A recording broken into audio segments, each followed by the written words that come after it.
New details on the firing of Attorney General Pam Bondi.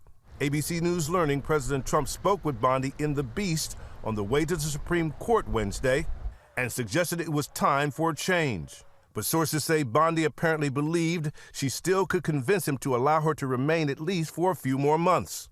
But in the end, her unwavering loyalty and public defense of President Trump was not enough to save her job. President Trump, the greatest president in American history. Despite saying we love Pam and calling her a friend and a patriot, President Trump announcing on social media that Bondi will be transitioning to a much-needed and important new job in the private sector.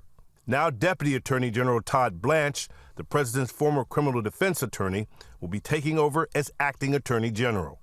It was just days ago that Bondi and the president were seen outside the Supreme Court. While Bondi acted as his attorney and vigorously defended Trump during his first impeachment trial, sources tell ABC News that the president had been frustrated for months about Bondi's inability to bring successful prosecutions against some of his perceived enemies like former FBI Director James Comey and New York Attorney General Letitia James. We have to act fast. If they're not guilty, that's fine.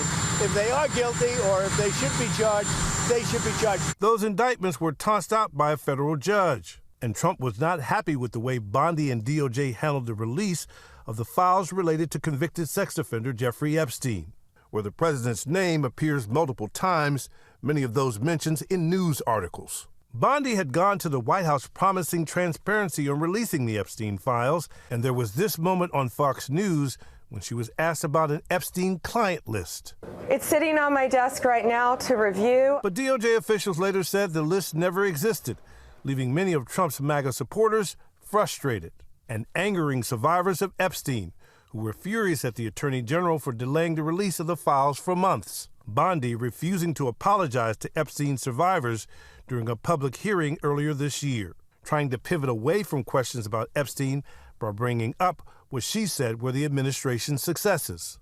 The Dow is over 50,000 right now. Bondi becomes the second major cabinet official to lose her job in less than a month after Homeland Security Secretary Kristi Noem was removed from office. Blanche is expected to pick up where Bondi left off. Hard to imagine a more loyal AG than Bondi, and as far as prosecuting enemies, no matter who is AG, anytime you walk into a courtroom, there is no guarantee of victory. George? You have to have a case. Okay, Pierre, thanks very much.